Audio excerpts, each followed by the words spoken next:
Good morning if you're on the West Coast, and good afternoon if you're anywhere on the East Coast or other part of the country.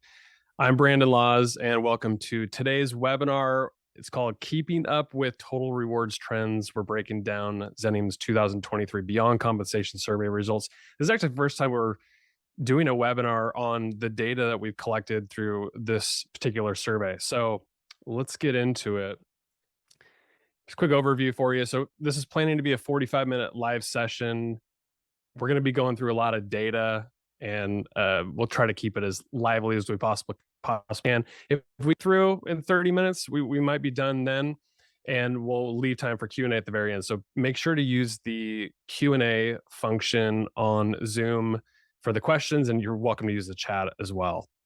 The slides and recording are available after the session. So if you're like, oh, this is amazing data, but I really want to follow up and review the information or share it with the team, you're welcome to do that. We'll have the video available on YouTube on demand and the slides as well. And we'll make sure that you get the full report of the Beyond Compensation. We're making that public now. All right, let's get into it. So today I will be co-presenting. I am Brandon Laws, the Director of Marketing and Product at Xenium. I've run the survey along with Tyler Mavison. He is our compensation and HR analyst, and he's a certified compensation specialist. So he knows the data very intimately. He did all the analysis for this report, and I worked with him very closely on getting this report all compiled. So excited to finally share this with you. Quick little introduction on the background of this survey. We've done it every 2 years, and this stemmed from an idea that we had, I think it was back in 2017 or 18. We finally launched our first one in 2018.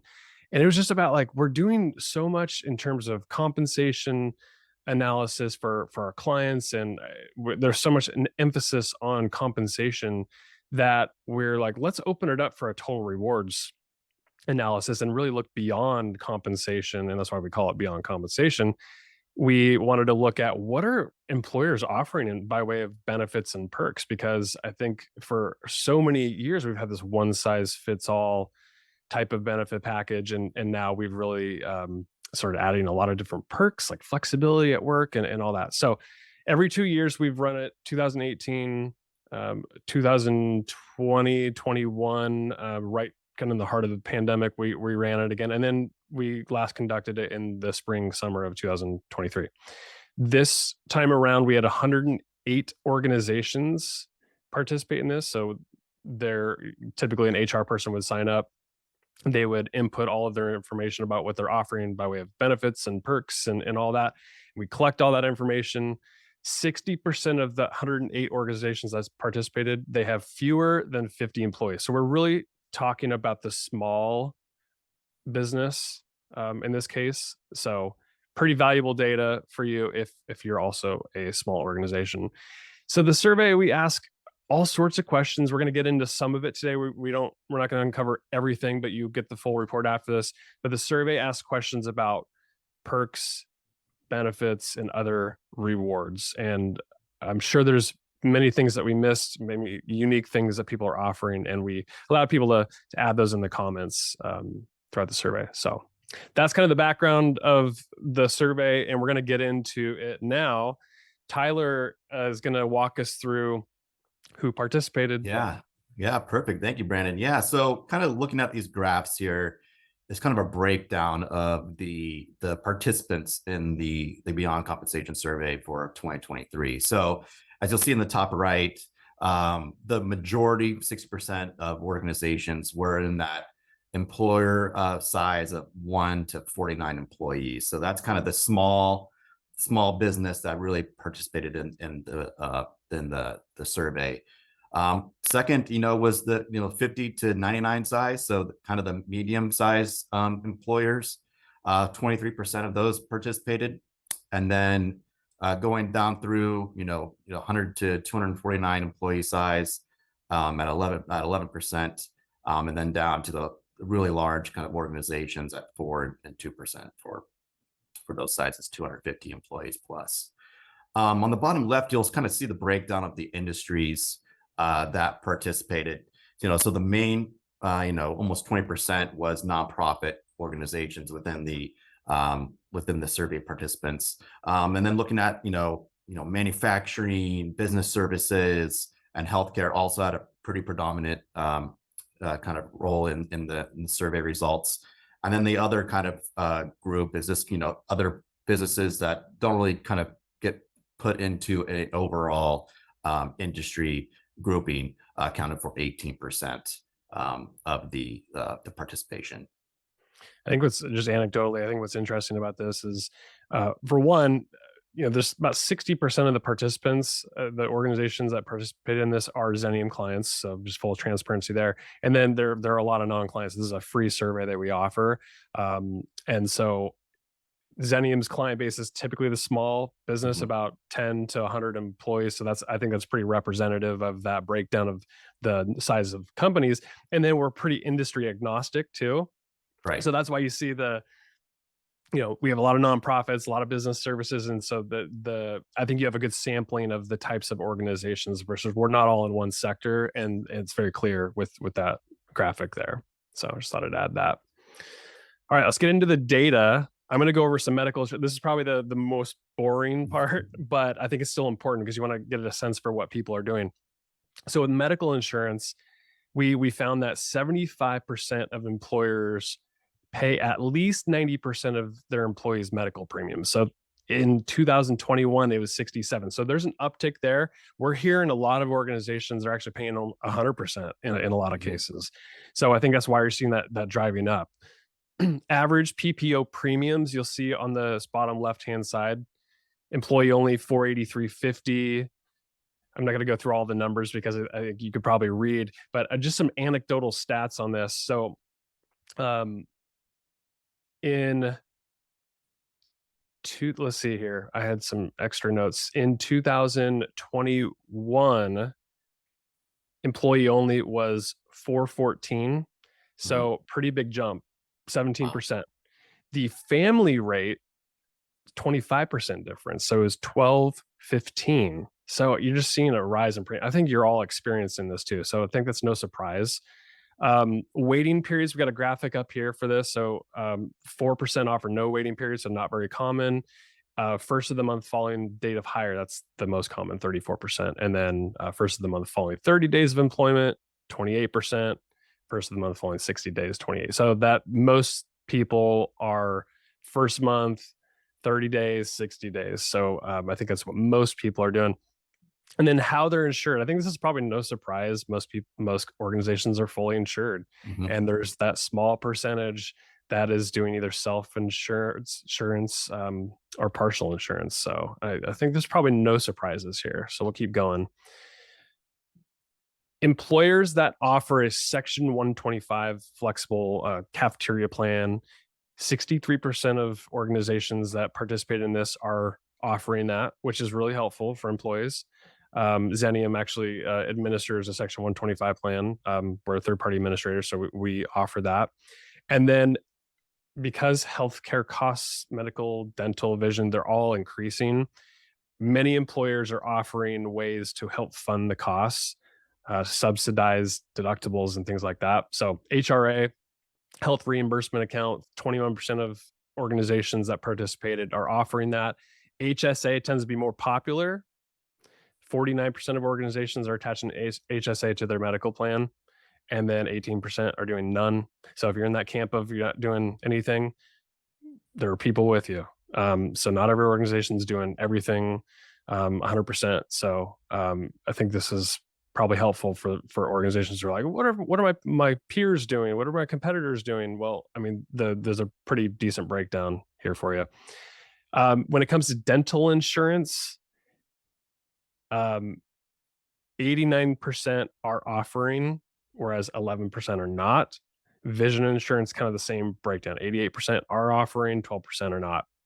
49% of employers have a $1,500 annual limit for dental. 24% offer 1,000 limit. So I think that's pretty standard across the board there. Other insurance, we looked at a lot of different things: short-term disability, long-term disability, life insurance. I'm highlighting only a few things here. So percentage of employers offering long-term disability insurance, 76% are and 24% are not. We looked at how much of their salary it's being covered. So 70% of employers are offering two-thirds of their salary as a benefit. So if somebody goes on long-term disability, 67% is the benefit of their salary. And then we looked at life insurance too. So 73% are offering life insurance. 92% of the employers are paying 100% of the premium. So I think that's pretty interesting stat. So if you're in the camp of I don't offer life insurance, but that's something I'm looking into, just know that most employers, when they offer that benefit, they're paying 100% of the premiums. And then coverage provided. So you can see they're not high levels. I think it's like a kind of a baseline. And a lot of organizations, what we're finding, they're offering buy-ups to life insurance. So these are the coverages, and you can see percentage by participating organization. Most are offering $50,000 limits. And I think it's interesting, Tyler, you probably noticed this too, the 1 times and 2 times salary. So they're looking at Yeah. the individual and basing the life insurance coverage based on their salary. So there's some kind of trailblazing organizations from that perspective, I'd say. All right, Tyler, you can get into the retirement. Yes. So retirement. So with 401k and 403b and all the types of retirement options that organizations provide, as part of the participants here, 61% of organizations offered a 401k retirement plan. So the majority of organizations offer a 401k retirement plan. And as we mentioned, some of those nonprofits that are participated offer those 403b plans. 19% of organizations offer a Roth IRA in terms of in addition to the 401k retirement option. So that's a big add-on there for organizations to do that for retirement. And only 3% do not offer a retirement plan. So 90%, 97% of organizations are offering some form of retirement benefit, which is huge. And you can see the breakdown on the right-hand side here for retirement contributions. So the majority is at 4%. That's kind of been pretty standard offering for retirement contributions and matches for retirement. 3% at 33% of organizations we do that for 3%. Then we get into some kind of interesting numbers of 10% offer a 5% contribution or match. So that's pretty big for organizations to offer that kind of high of a percentage there. The match is such a great benefit, and I think Right. what we've found with organizations is like this is free money on the table for That's right. employees. And so as an organization, an HR department, somebody on the team, they need to be constantly communicating this to especially new hires that maybe this is the first time they're ever contributing to a retirement plan and just don't really know what it's all about. It's Absolutely. free money on the Absolutely. table. Yeah. It often goes under the radar, flies under the radar. You don't have the services, the financial services that kind of make the employees aware of what the benefit of retirement contributions are, and especially with Gen X and millennials who are not, and Gen Zers as well, who are not pushing heavily into the retirement contribution kind of plans like the baby boomers have been and whatnot. So it's kind of good to make sure that everybody's aware of the plan that your organization offers. Yep.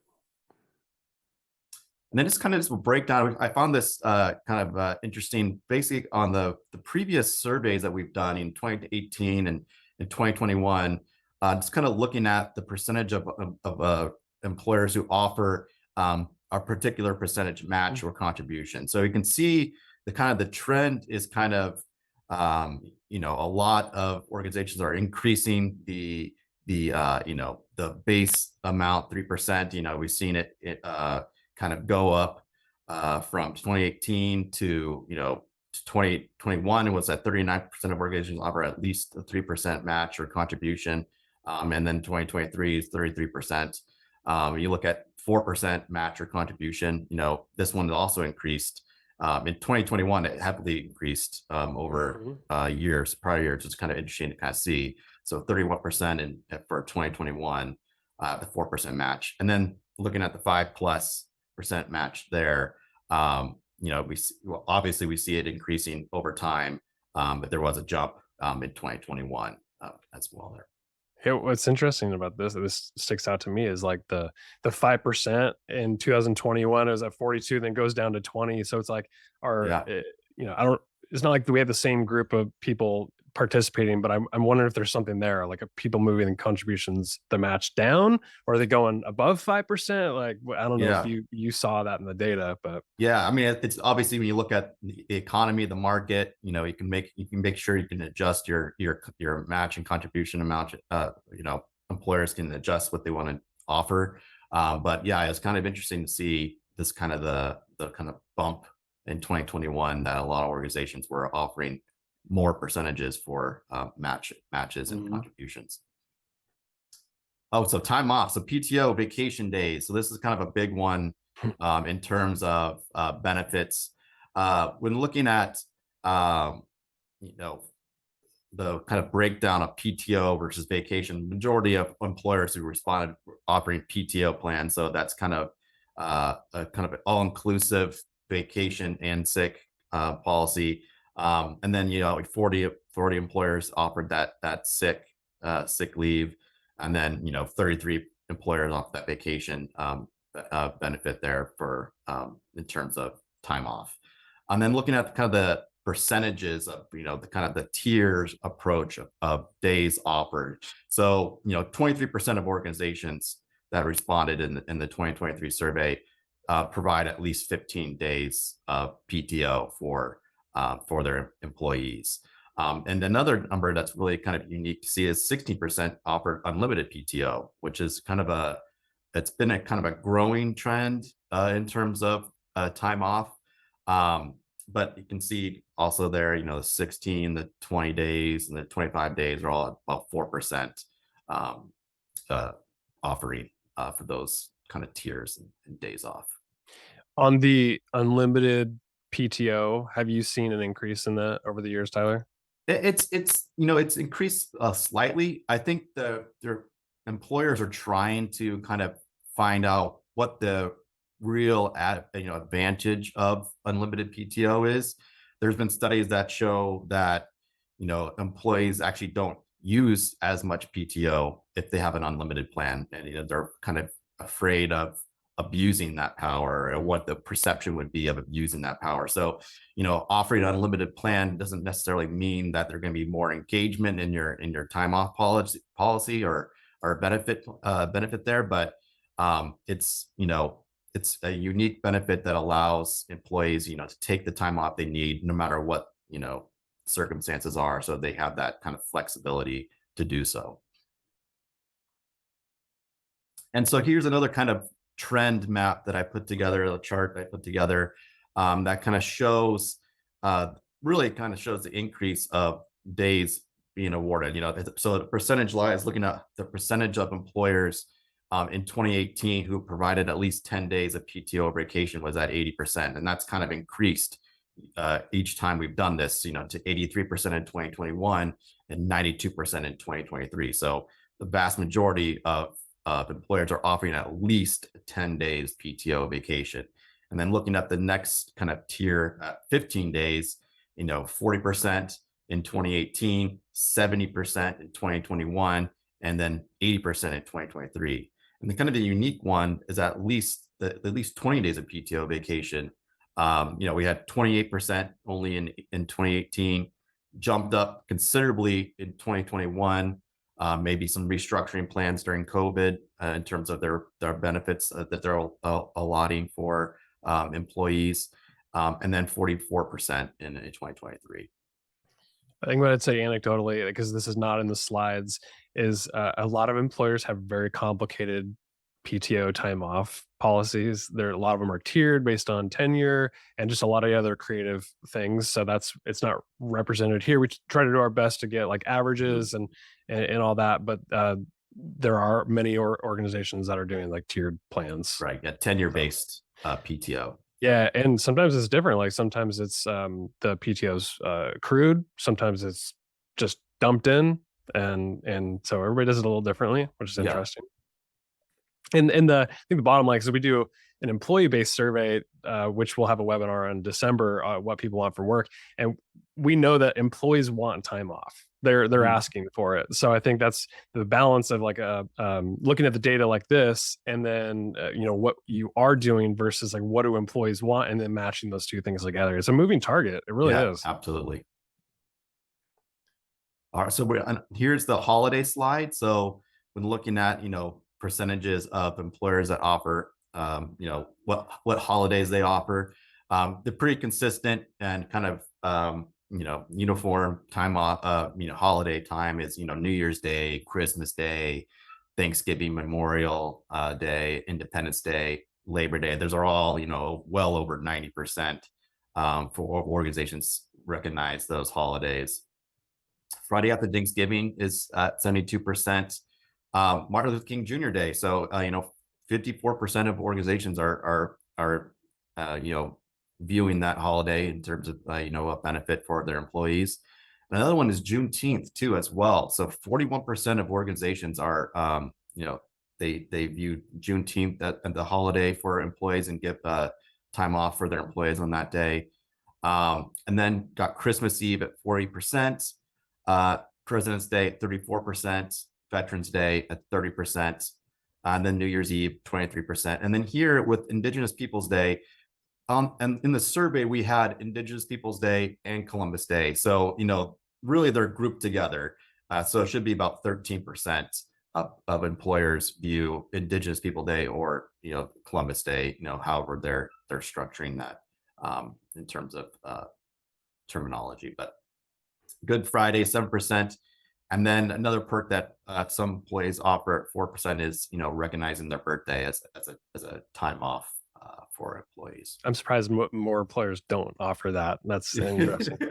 And what we're finding, because in consulting with clients, we see how they're structured, we're seeing them add more holidays, not take them away. And we're also seeing people using floating holidays to be able to choose some of these extra holidays. So Yeah. getting Yep. pretty creative there, I'd say. And we got a question on PTO that came in Yeah. that says, can the PTO data be filtered by tiers and tenure? I think in the report, I don't think we split that apart, but we do have that data and we can. So if you're really Yeah. interested in like looking at very specific breakdowns and comparisons, we have all the raw data. It's just a matter of like organizing it. So absolutely, just maybe send us an email and we can help out with that. So this is kind of another perk, floating holidays. So a lot of organizations, they want to give an additional holiday allotment for um, employees. So breaking down, what employees offer in terms of a floating holiday they can use no matter, what day of the week or what, time of the year they want to utilize it. So 55% of organizations that responded don't offer a floating holiday. But we get into 19% offer at least one, 18% at least 2 days, and then 3% for 3 days or 4 days each. And then we had a 2% of respondents offer 6+ days of floating holidays for their employees. So it's one of those options where employee can use it no matter what holiday is being observed or viewed from the organization. They can use it for whatever they want to. Yeah, I think it's fascinating. So almost 75% of organizations are doing 2 or less days of Right. floating. Yeah. Yeah. It's pretty unique and kind of beneficial perk to allow the flexibility for employees to use a holiday Mhm. basically for anything they want. I'm gonna go over flexibility. So this is a question we asked. I mean, I think we asked this early on, Mhm. pre-pandemic in 2018 when we first did the survey, and the Yeah. answers are very different than it is now. Like, they're obviously an upward trend of flexibility. So actually, I looked at this, and in 2018, 52% of organizations reported that they offered even telecommuting. So almost half of organizations said they actually offered it, and that doesn't mean full remote or anything. It just means they offer it in some capacity. whereas now 76% of organizations that participated in this year's survey offer telecommuting. So there's still organizations that don't offer any of that. So if you look at the numbers on the left hand side, we got 82 companies, organizations are offering telecommuting, 54 have part time schedules, 83 offer flexible schedules, varying start and end times, which is, I think, pretty Yeah. interesting. A lot of organizations are offering that. It's pretty awesome. 27 offer compressed work weeks. I know this has been kind of an upward trend, and there's a lot of talk about like 4-day work weeks and whatnot. So not even a quarter of the organizations, or about a quarter of the organizations, are offering compressed work weeks. 81 are offering hybrid, mix of in-person and remote. 60 offer full remote. Doesn't mean they're a fully remote workplace. It just means that they offer positions that are fully remote. And job sharing has been a thing. Not talked about it.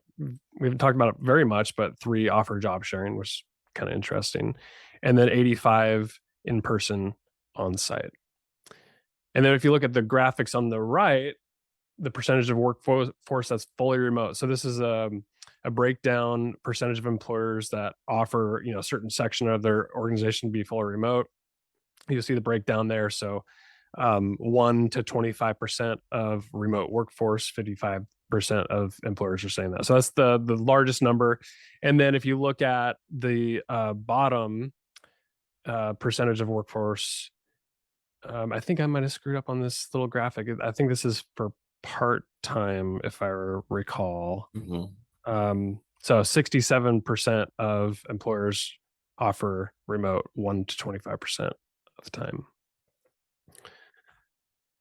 And then Tyler, you can talk about some other perks. This is the Yeah. this is the So fun stuff. I think this is the fun stuff to talk yeah, about. this is kind of the unique type of things that employers are offering to help differentiate themselves between the competitors and see. So some training certifications are that's pretty common.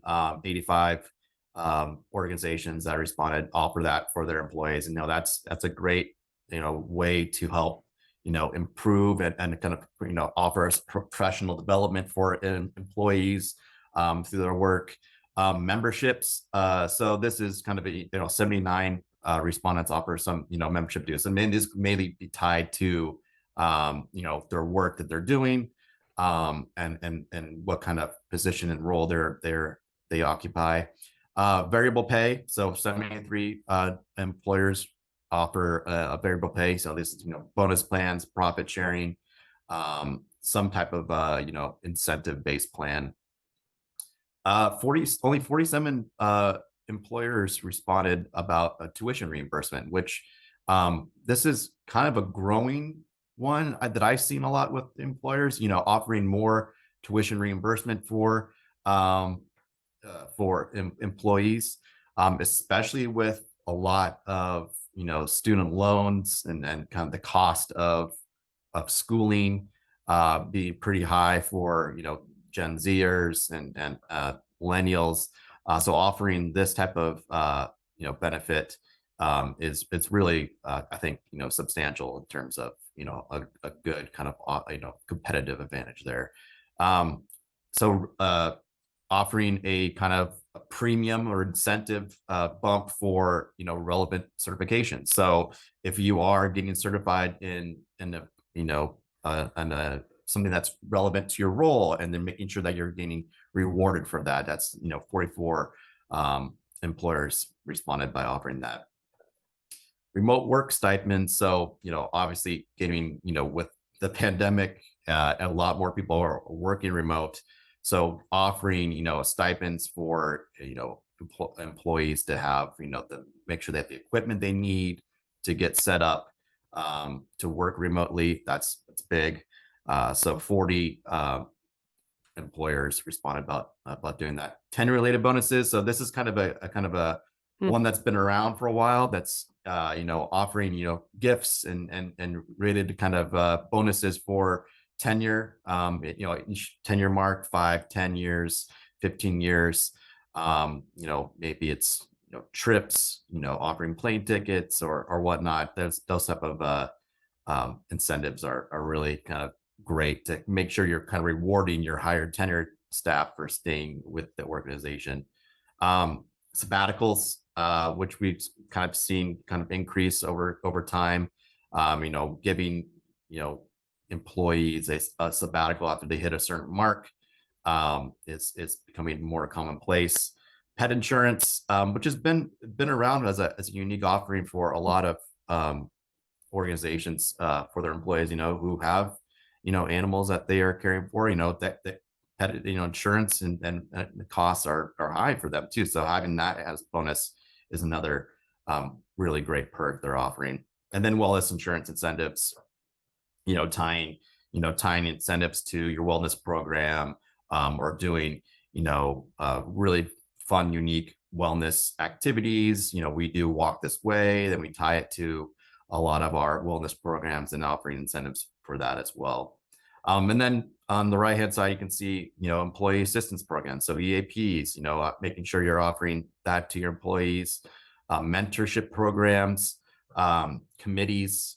At Xenium we have a book group, and DI groups and wellness groups as well. So it's a great way to kind of engage employees and having a really good sense of reward for them in terms of not just monetary benefits. And then education loan repayment assistance. Two employers respond about doing that, that's big for a lot of the Gen Zers too. People who are coming out Yeah. of college and university, and they're experiencing these, a lot of their student loans are pretty high. Having that as a benefit is big for them. I've heard that one being on the upward trend. At least it's being talked about a lot because Yeah. of the pressure that Gen Z is having coming out of college. Hard to pay back those loans, and so if Yep. you can offer assistance, I think that might be, if you're looking to like offer some unique things that might attract and retain people, I would look to some of the things that other employers are not doing, the mentorship programs, Yeah. committees, like stuff like that, because those might be the difference between keeping somebody or not. One thing I'll say about like some of these things, mentorship program, committees, those are inclusion based practices too. Mm. So if we're talking about DEI practices and how we can continue to look at even our benefits and perks through a DEI lens, try to add things that will be more inclusive to people and get people more involved, uh, feel a sense of belonging. I think these are important, so keep an eye on that. Absolutely. All right, so let's get into the strategies. We're getting towards the end of this, and we'll do some Q&A. So if you do have questions, feel free to put them in the chat. I'll monitor those. But let's talk about strategies for employers. Like, what do they do with this data, Tyler? Yeah. Well, I mean, really, the key thing that employers should be doing is doing surveys to your employees. Have these periodic pulse checks, seeing what they value in terms of benefits. Because a lot of times, employer can be different than the next employer, and then employees might value certain benefits more so than others. So, kind of getting a pulse check, an idea of what your employees look for in a benefits plan, and making sure that you're surveying them, periodically. Either whether that be a quarterly pulse check, or maybe that's an annual type thing that you kind of review and kind of assess. It's really key for employers to generate and kind of have a good total rewards program. How often are you seeing, because I've heard two schools of thought, like we don't want to over survey our people, Hmm.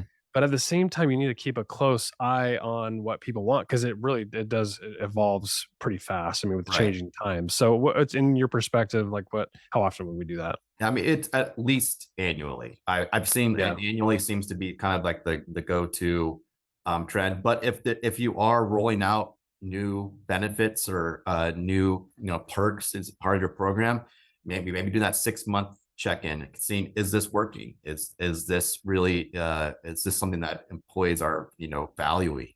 And then kind of getting that kind of assessment there. If you're big on hiring, if you're hiring a lot of people, your recruitment is going really well, then maybe you do a quarterly check-in and see, like a quick 5 question survey of benefits, and seeing, okay, well, does this look good uh, for all the new incoming employees? Do you like this? as well as your tenured staff. Are they enjoying this perk still? And you also got to discuss during the one-on-ones, so maybe unpack that one a little bit.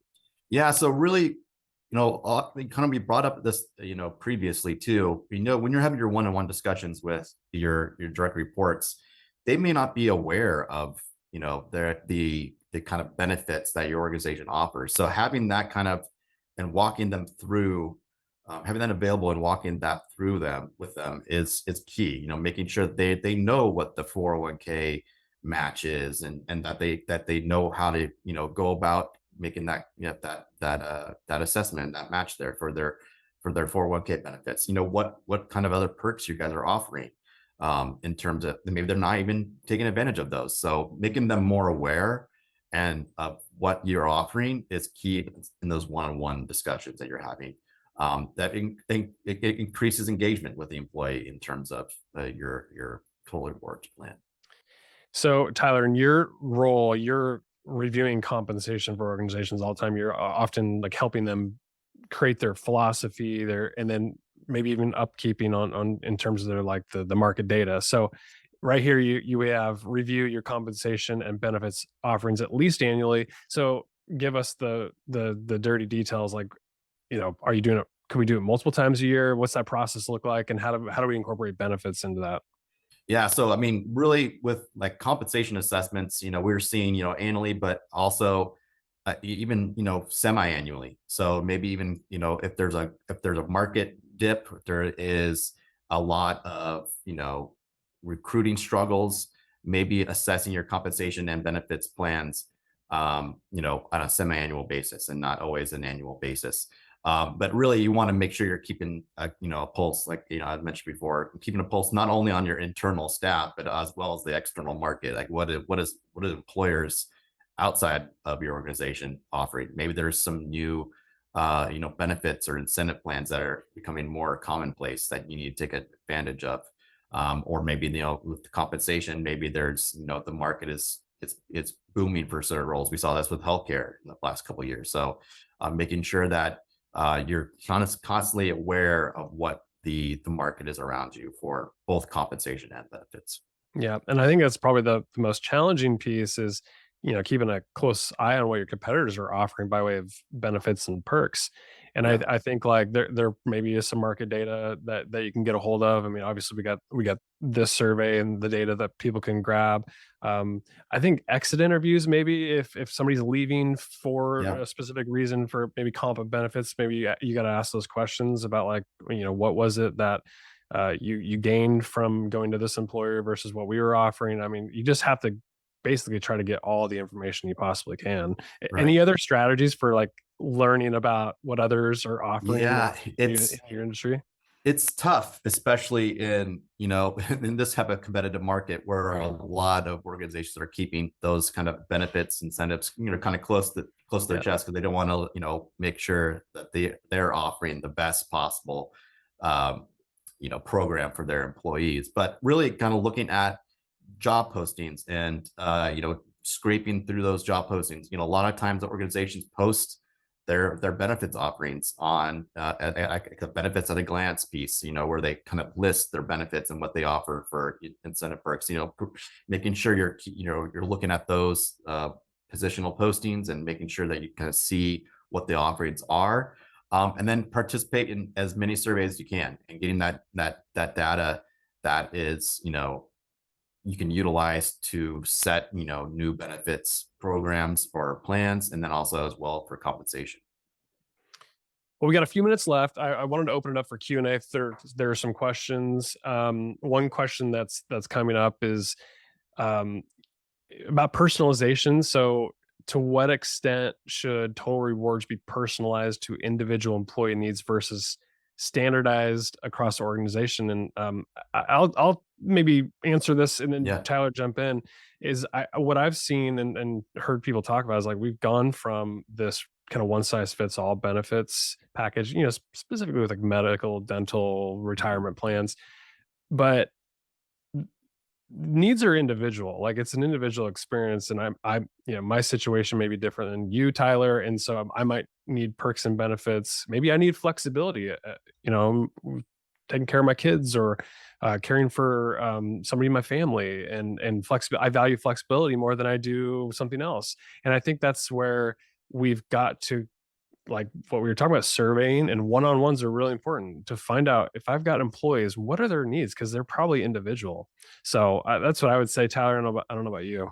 Yeah, yeah. I mean, it's we kind of touched on this, in some previous other, webinars too, but also that kind of menu, a la carte Mm. benefits offerings, if you can, if an organization, it's pretty nuanced and it's pretty kind of cutting edge, but having a benefits plan that kind of, you know, there's different tiers of related benefits that employees can choose.